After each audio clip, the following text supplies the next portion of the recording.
Greetings, ladies and gents, and welcome to this daily science fiction extravaganza, commonly known as Tales from Outer Space. Taken from the subreddit HFY. All the relevant links will be down below. And, as always, I hope that you enjoy. And if you do, please consider supporting the channel. On to the science fiction. Story number 1. The Death Song, written by elspawno. Terra shattered into chunks of molten rock, flying outwards from the epicenter of the planet Bluster impact. But Second Lord Tygot hardly noticed. The death of billions of Terrans and the victory over the battle fleet was hollow. Instead of filling the Second Lord with satisfaction, he felt only fear and a sense that his mission had ultimately failed. No one had wanted the events to come to this juncture. No one wanted the cursed priesthood anyway. Damn them and their eternal dark. You do not celebrate with the others, Second Lord, Sub-Commander SA wondered aloud. Tygot sighed gently, resting back into the command stool. Who will sing the death songs for them, Sub-Commander? High Commander certainly won't, and I expect to be relieved when we return, victory or not. He paused for a moment, staring out into the vast emptiness of the viewer, the dread growing in the pit of his second stomach. And who shall sing the songs of the dead for us when the Terrans return?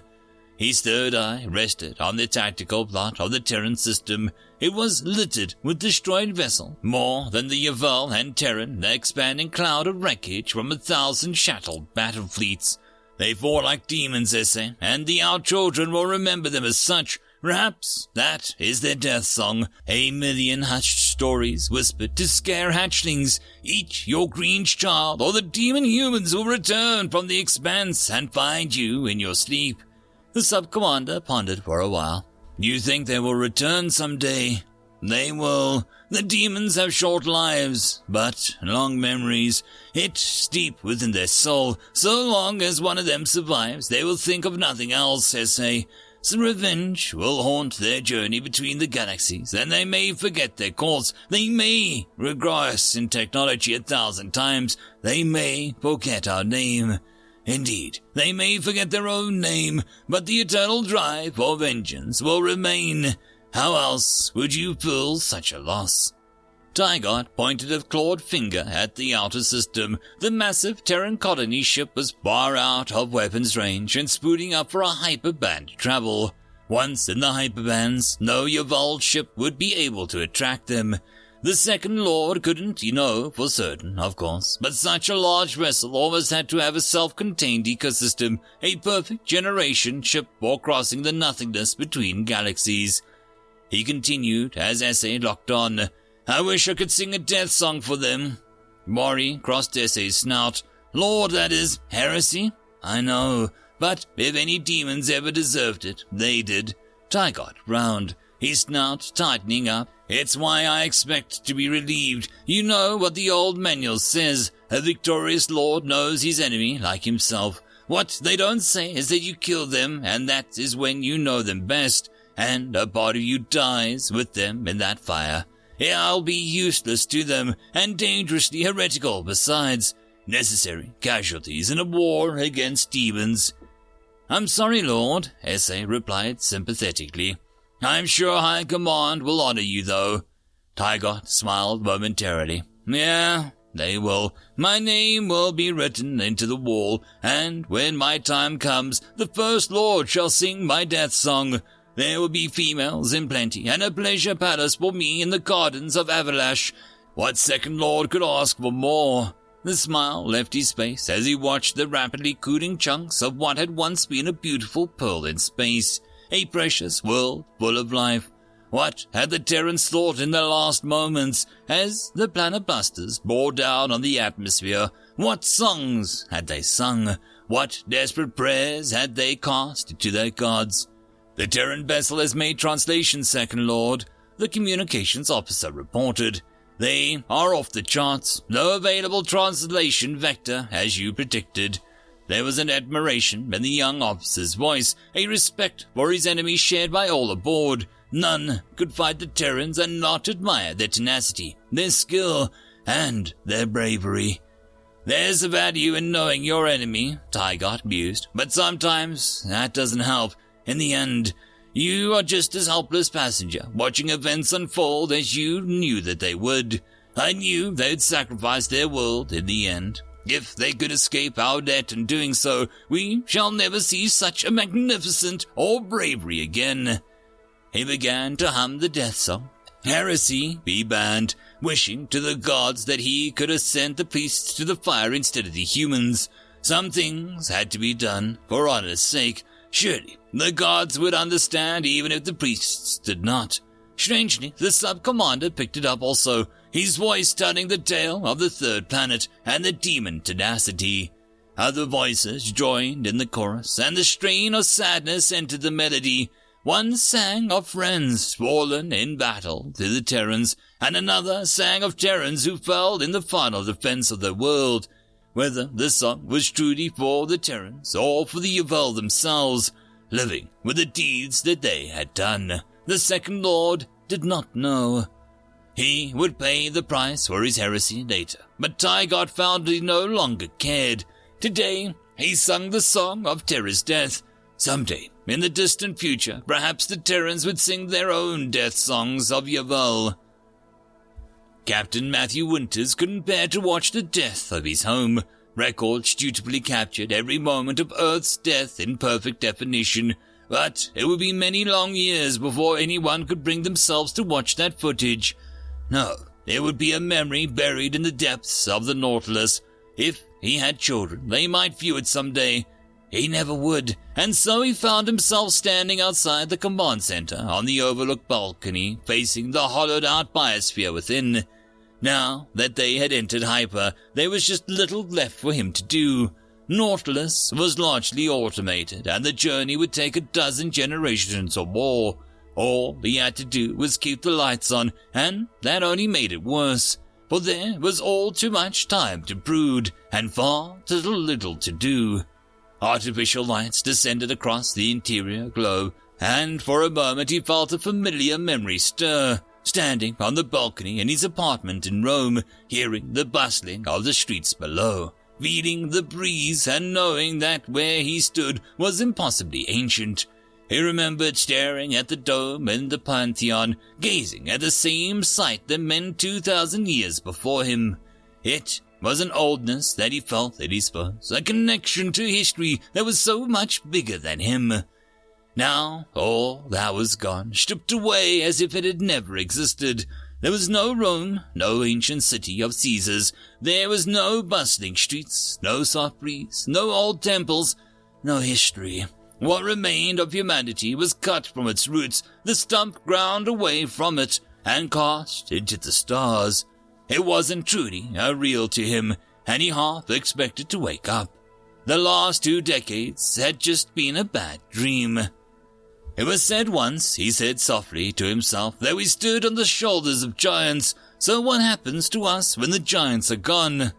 What kind of talk is that? A young woman asked him, walking up to the balcony. As he turned to face her, Winters tried to remember her name, but found that he could not. The ship's roster included over 10,000 souls. Who are? He began, somewhat embarrassed despite it all. Jesse, Captain. Biology department. Want some company for a while? Winters shrugged. I suppose.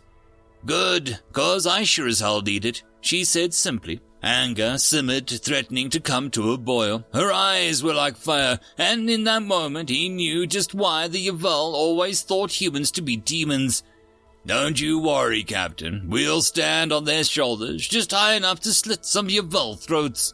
Winters nodded sadly. Yes, we will. But you and I won't be alive to see it. No. No, for us, there is only exile, no blood satisfaction. There was no guild paid back for the countless dead. We'll miss a place that doesn't exist, a home that may as well have never been. Jessie's anger faded for a moment. Her eyes grew distant. You know, Captain, when I was a kid, my mom used to take us down to the old road crossing of the Mojave 395, I think they called it once. It was just a strip of cracked pavement, and few ground cars used it anymore. But God, you should have seen the sky out there. It was almost as clear as you see from the viewports here. I used to imagine that we were flying through space and not in the beat-up old ground car. And now, it's the kind of like the opposite. Here we are shooting through the stars in a marvel of high technology. And now, I just imagine I'm driving an old jalopy, crossing the moonlit desert. Winters opened his mouth as if to speak, but his words left him. Yeah, I know, it's just a memory. I don't really know what to think of it either, and I don't mean to open up like this, but, it's just, Winters nodded. I know, it's weird. It hasn't really hit. The human mind isn't built to wrap itself around something like this. Malfunction, cannot process. Jesse smiled for a moment, but had little else to say. Winters found he had little to add himself. They stood together a while, watching the lights of the little piece of earth hurtling across the stars. There was no wails or screams or sounds of anguish. It was far too raw for that. Even the hyperdrive operated quietly, only a certain unnatural vibration giving testament to the artificial nature of the ground beneath his feet. Everything was solemn, everything was silent, like a funeral before the first speaker came to memorialize the dead. The tears would come later, he knew, and the anger would follow them. 1,000 generations of vengeance would nourish and strengthen humanity. He saw it in his mind's eye. Children taught to the destruction of their home, raised on a sense of terrible justice, as cold as and unforgiving as deep space. On some distant planet, the cities would sprawl, the factories churning out weapons of war, the laboratories finding new methods of dealing death. Everyone would remember, everyone would know. He saw the countless armies marching into the ships, the battle cruisers ascending to space, so numerous as to blot out the sky. He could almost see the fleets crossing the gulf between galaxies, impossibly fast. He imagined their captain stopping at a shattered world and watching as they said a brief prayer over the broken-up remains of ancient terror, and then became the very demons the Yaval priesthood thought them to be. But for now, there was too much to take in. For now, there was just no eulogies, no prayers, no coffins, and no sad songs for the death of terror. End of story. Story number 2. Xtrrli's list on Terran social behavior. Written by the Zet. To the Galactic Admiralty, as requested, I've assembled a small list of notes on how to communicate with the Terrans in social situations, but would strongly recommend against using it in a standalone training manual. There are too many non-verbal, contextual, and cultural points that could subvert one's intent. I've appended my personal contact information for those who wish for further clarification on any and all of the notes below. Respectfully, Xtrrli's shipmaster of the 4th Fleet. Terrans nod at each other in passing as a sign of mutually noticing each other. They are not signaling the beginning of an ambush. The above observations do not apply to Private Kip. Terrans occasionally smile and expose their teeth. This is normal and not a threat. Sometimes Terrans smile and it is a threat. Commenting on a Terran's mother's traits is considered a sign of bonding when they said by a compatriot, but an invitation for open conflict if not. The perceived difference between being a compatriot and not exists only in the Terran's head. Terrans frequently call non-genetic siblings bro, brother, sis, or sister as a term of endearment. You are not required to leave your genetic group and join the Terrans. Terrans have a vast collection of music and art. There is no source of music that all Terrans enjoy. Addendum. Music is meant to be an expression of emotion, not logic. Terrans do not actually believe rotund females cause the Earth to circle the star. To Google, verb, to use a particular search engine to find out how to do, understand, or interpret a given action. Do not Google anything Private Kip tells you to, even if he said Sarge told you to. He did not. Sarcasm is a mode of Terran linguistic humor and is usually an indication of camaraderie between soldiers. we are still trying to find a reliable method of detecting when Terrans are using sarcasm versus being serious. Addendum: in combat situations, the more insane the suggestion, the less likely Terrans are being sarcastic.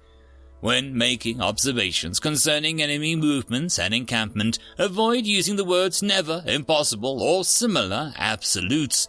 This goes double when around Sarge and or Demi. See file flatulence cannon. 6 to 8 hours of sleep is required for Terrans in a 24-hour period. Waking a sleeping human can cause any number of reactions, the mildest being slight confusion and the extremest being bodily harm.